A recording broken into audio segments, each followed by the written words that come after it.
우리 교회는 주일날 이렇게 예배를 드리듯이 매월 초하루가 되면 월삭 예배, 월삭 기도회를 하고 있죠.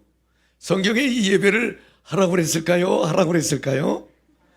이사야 66장 23절 말씀을 한번 저와 여러분에게 주시는 말씀인데 한번 읽어볼까요?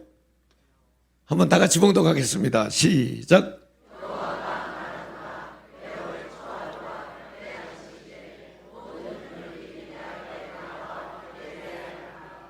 그렇죠? 성경은 매 주일 그리고 매월 초하루 하나님의 성전에 나와서 예배할 것을 말씀하고 있습니다. 저는 예배하라고 하신 하나님은 은혜를 주시려고 복을 주시려고 준비하시는 줄 믿고 6월에도 여러분에게 은혜가 충만하기를 축복하고 특별히 오늘 제가 6월에 만드는 희망이라는 제목을 잡았습니다. 그리고 성경을 한 구절 읽었는데 오늘 사도 바울은 하나님에 대해서 소망의 하나님, 소망의 하나님이 기쁨과 평강을 너에게 넘치기를 원한다. 성령으로 우리에게 소망이 가득하도록 하나님은 도우신다는 거예요. 소망의 하나님. 그래서 저는 하나님을 바라보는 우리들에게 6월은 희망의 하나님, 희망을 만들기도 하고 희망을 경험하기도 하고 희망을 나누기도 하는 한 달이 되기를 소망합니다. 사도 바울이 이렇게 말한 것은 우리는 살아가면서 문제가 있죠. 아픔이 있죠. 눌림이 있죠. 내가 해소할 수 없는 한계가 있죠. 그러나 우리 하나님은 그 눌림보다 그 아픔보다 그 문제보다 언제나 크고 또 강하고 또 하나님이 얼마든지 해소하고 극복하고 해결해 주실 수 있는 하나님이심을 바울은 선포하고 있는 것입니다. 여러분에게 한번 여쭙겠습니다. 6월에 여러분에겐 무슨 일이 일어나리라고 지금 예상하시나요? 사람은 두 부류가 있습니다. 희망을 생각하고 희망을 말하고 희망을 선포하는 사람들이 있고 절망하고 낙심하고 근심하는 사람이 있습니다. 보통 낙관적인 사람, 낙천적인 사람은 언제나 희망을 보고 가능성을 봅니다. 특별히 그리스도인들은 나는 한계가 있지만 전지전능하신 하나님이 나와 함께 하시기 때문에 할 수 있는 일들이 있다고 믿어서 많은 사람들이 미래 일에 장래 일에 대해서 희망과 가능성을 말합니다. 왜냐하면 성경에 하나님은 100세에도 아들을 주셨어요. 아들 별로 원치 않으니까 남의 일이라 아멘도 안 하고 그러시는데 감옥에 가서 망할 것 같은데 총리가 되는 길을 요셉에겐 허락해 주셨어요. 예수님 십자가에 달려서 끝장난 것 같았는데 부활시키셨고 승천하셨고 우리에게 영생의 복을 주셨어요. 절망을 보는 사람은 조금 부정적입니다. 어디서든지 불평합니다. 비판합니다. 낙심합니다. 될 수만 있으면 안 된다고 말합니다.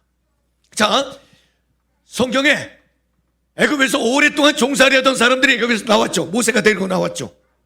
광야를 지나서 가나안 땅에 들어간, 그러니까 광야에 들어가지 못한 출애굽 1세대 이 사람들이 애굽에서 살다가 광야에 나와서 본 게 뭘 봤습니까? 구름기둥을 봤죠. 그 구름기둥은 별 효과가 없을 수도 있어요. 불기둥을 봤죠. 밤에 그 주위에, 사막의 주위에 불기둥이 떠 있는 걸 보고 몸이 따뜻해지다니. 아침에 일어나 보니까 만나가 있었죠. 고기 먹고 싶다 그러니까 메추라기가 널려 있었죠. 전쟁을 안 하고 성을 돌았는데 이겼죠. 바다를 다리를 놓지도 않고 건넜죠. 이런 신비, 이런 기적을 봤어요. 그런데 그들은 그런 얘기는 별로 하지 않습니다. 먹을 게 없어요. 고기가 먹고 싶어요. 부추가 먹고 싶어요. 참외가 먹고 싶어요. 아주 구체적으로. 사실은 남의 종살이 하면서 별로 먹어본 적도 없으면서 애굽에 이 사막에 나왔더니 광야에 나왔더니 이런 게 없다고 불평했습니다. 왜 이렇게 고생을 시키냐고, 차라리 종살이 하는 게 낫지 왜 끌고 나와서 힘들게 하느냐고 원망하고 불평해서 그러다가 결국은 가나안 땅을 들어가는데 정탐꾼 12명이 들어가서 10명이 아이고 가보니까 우리는 메뚜기 떼 같아. 근데 두 사람이 하나님이 함께 하시면 저들은 우리의 밥이 될 것 같다고 그럽니다. 여러분 지금 똑같은 것을 보고 어떤 사람들은 쟤들은 밥이야, 우리가 정복할 수 있어, 이렇게 말하기도 하고, 저 사람들에 비해서 보니까 우리는 메뚜기 떼 같아, 이거 큰일 나서 꼼짝 못하겠어. 여러분, 하나님이 개입하신 일, 하나님이 주도하신 일, 하나님이 끝까지 간섭하신 일 중에 이렇게 망한 일이 또 있습니까? 60만 명의 장정이, 60만 명의 군사가 나왔다가 다 죽고 두 사람만 살아남는 이런 기적이 어디 있단 말입니까? 이런 부정적인 기적이 어디 있단 말입니까? 왜 그렇습니까? 그들은 희망을 보지 않습니다. 가나안을 보지 않습니다. 오늘 목마르고 오늘 배고프고 오늘 불편하고, 그래서 오늘 불평하는 일이 익숙해져 있었습니다. 그들에게는 기쁨도 즐거움도 만족도 결과도 없었습니다. 여러분, 희망은 환경의 문제가 아니고 마음의 선택입니다. 제가 이 자료를 보다가 엊그저께 일 같은데 벌써 16년이 지난 일이 하나 있었습니다. 우리나라에서 일어난 일은 아닙니다. 저 칠레에서 탄광이 매몰되는 사고가 있었습니다. 700m 지하 갱도가 무너졌습니다. 17일 동안 연락이 되지 않았습니다. 많은 사람들은 그들이 대부분 죽었을 거라고 생각을 했습니다. 여러분 혹시 이 사진이나 이 뉴스 본 적 있나요? 구조대는 끊임없이 어떻게 해보려고 구멍을 파고 내려가기 시작했는데, 구조대가 파는 작은 구멍에 쪽지 하나가 딸려 올라왔습니다. 그 쪽지에는 33명 우리 모두는 살아있습니다. 17일 만에 올라온 메모였습니다. 그 메모 하나가 전 세계 모든 사람들을 흥분시켰습니다. 그들은 지금 매몰되어 있지만 서로를 응원하고 서로를 격려하며 잘 견디고 있는 그런 상황이었습니다. 매몰된 지 66일 만에 전원이 다 한 사람도 죽지 않고 구조된 사건입니다. 2016년에 있었던 일입니다. 희망은 상황이 아니라 마음으로 만들어가는 도구라고 하는 것입니다. 다른 건 몰라도 미래에 대한 희망을 놓치고 오늘을 절망으로 살아간다면 그것은 살아있는 것이 아니라고 하는 것입니다. 절망은 오늘만 말하지만 희망은 내일을 말하고, 절망은 지금의 고통, 지금의 아픔, 이것에 매몰되는 것이고, 희망은 그것이 극복되고 해소되고 복된 일이, 복된 길이, 복된 삶이 펼쳐질 것을 선언하는 것입니다. 다시 한번 이쯤에서 여러분에게 여쭙겠습니다. 여러분은 여러분에게서 무엇을 보고 있나요? 여러분에게 희망이 있습니까? 여러분 가정에 희망이 있습니까? 다시 한번 묻겠습니다. 우리 대한민국에 희망이 있습니까? 그렇습니다. 제가 지금 물으면 여러분 아멘으로 대답해 주십시오. 대한민국에 희망이 있습니다.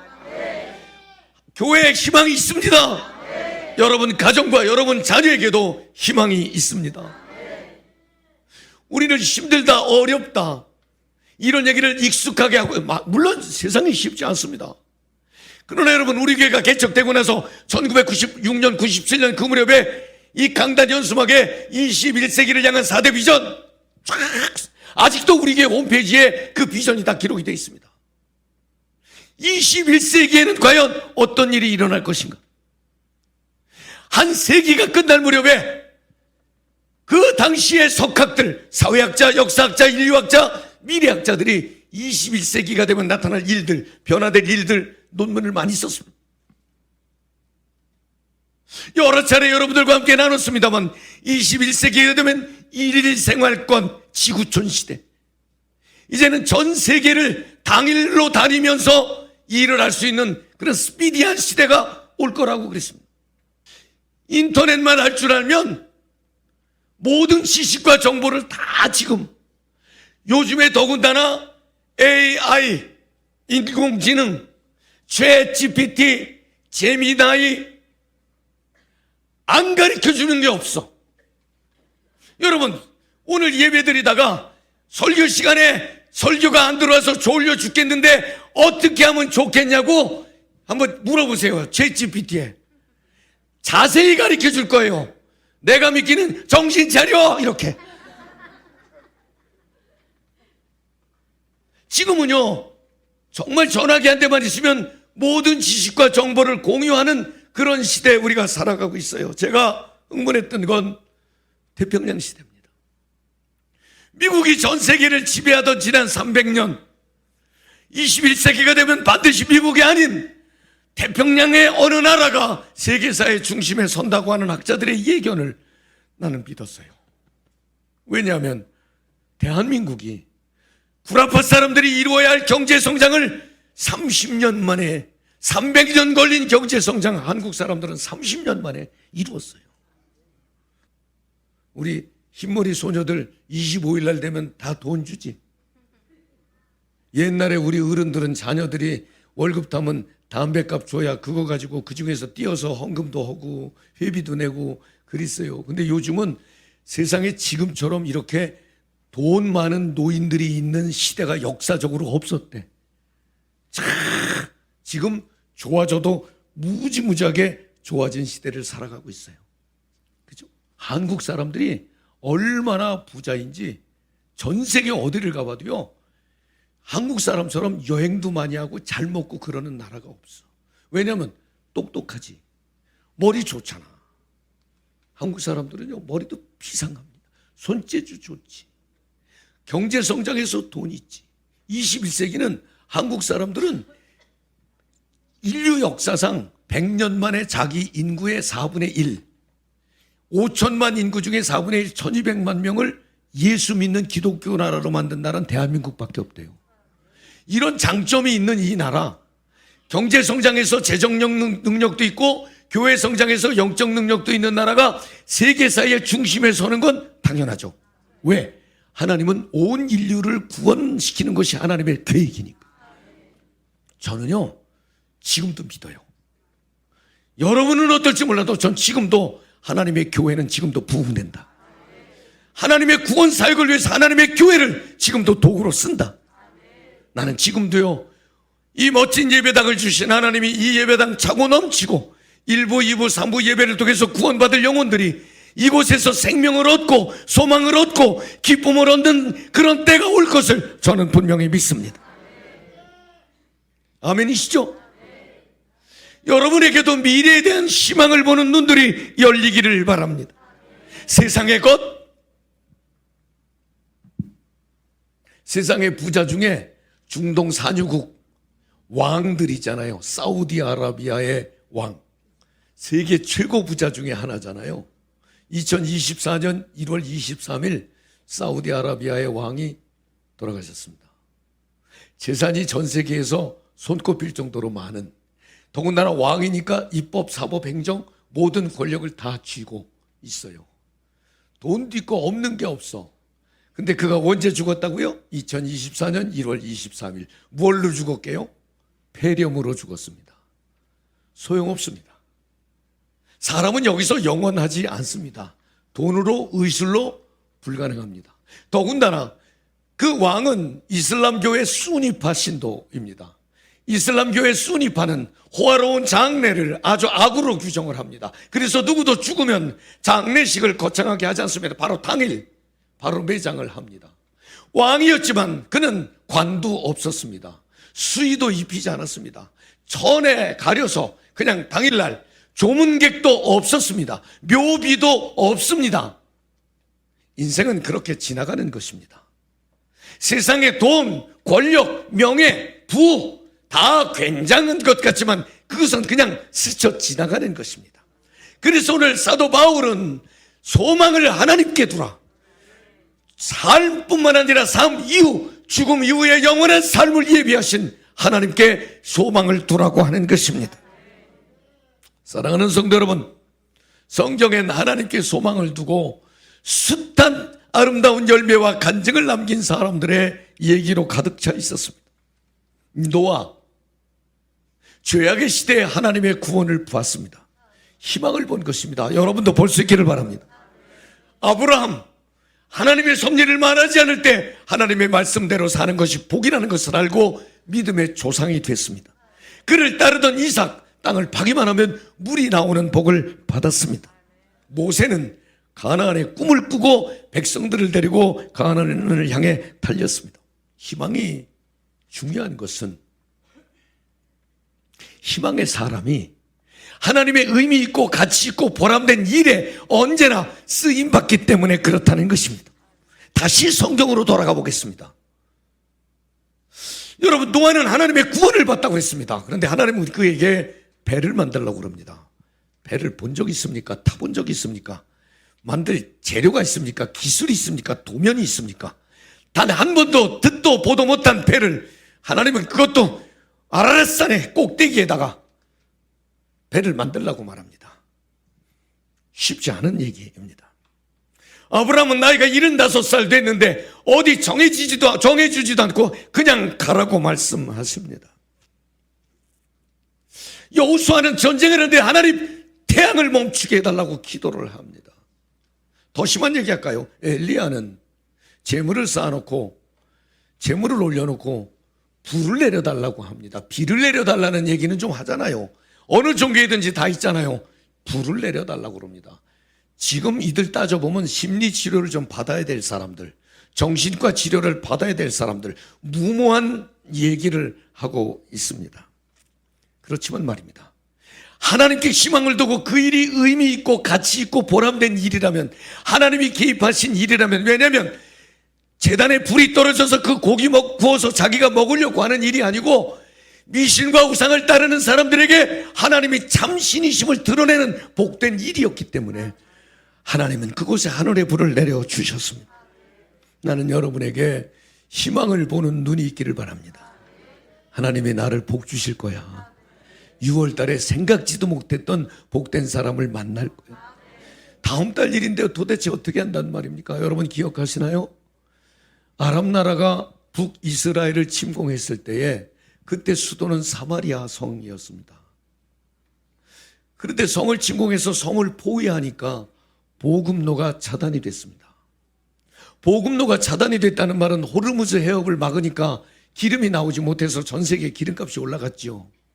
견딜만 할 때까지 견디다가 아마 지금 얼추 열리기 직전인 것 같아요.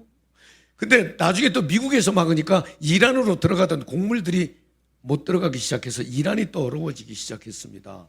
보급로가 차단됐다고 하는 것은 참 어려운 일입니다. 지금이야 뭐 탱크에 저장도 해놓고 냉장고에 뭐 저장도 해놓습니다만 옛날에 그런 게 어디 있단 말입니까?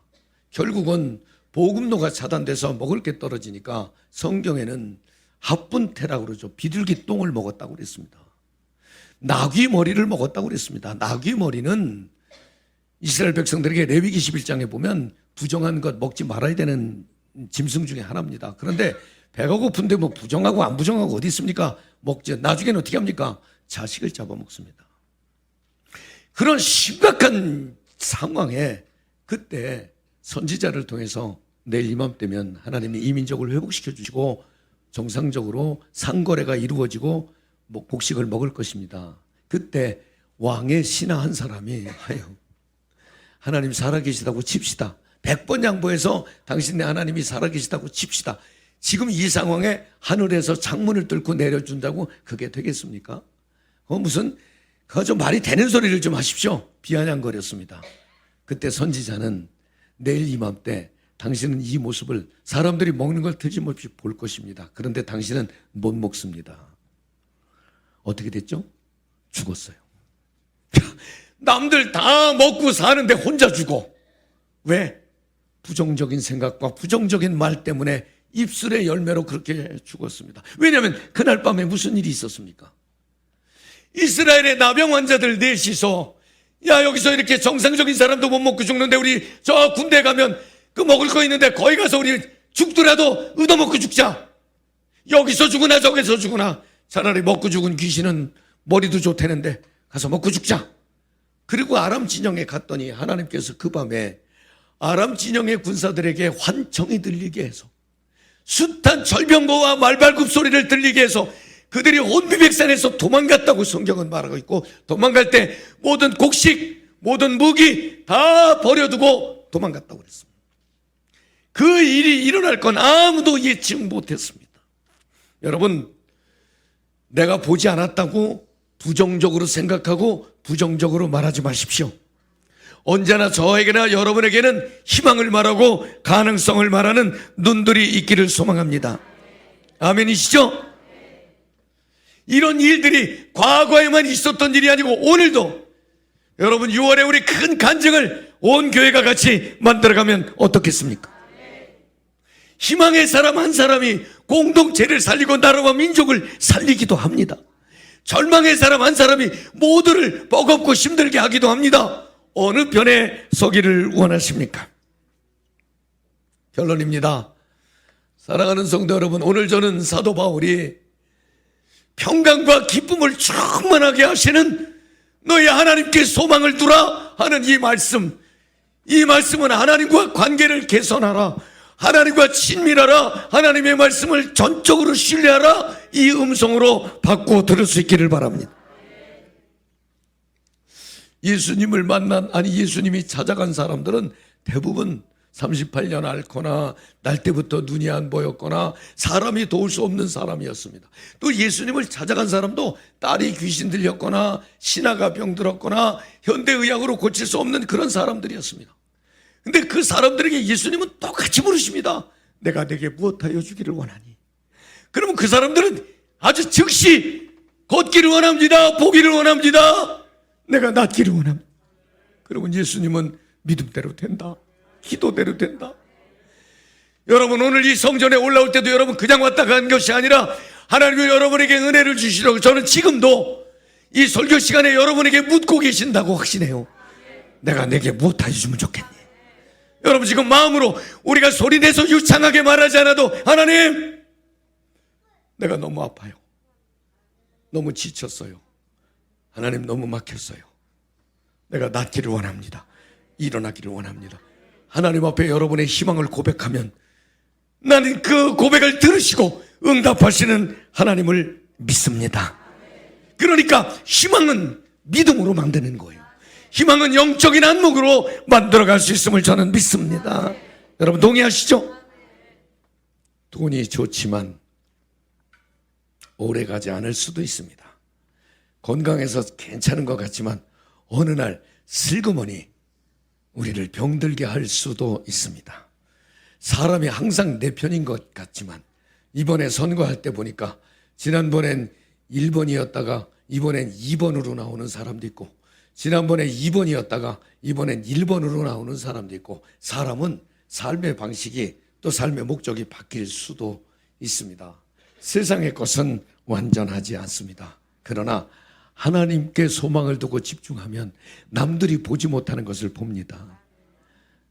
아람 나라가 쳐들어왔을 때에 개하시는 아람 군사들만 봤지만 엘리사는 하늘의 불말과 불병거를 봤습니다.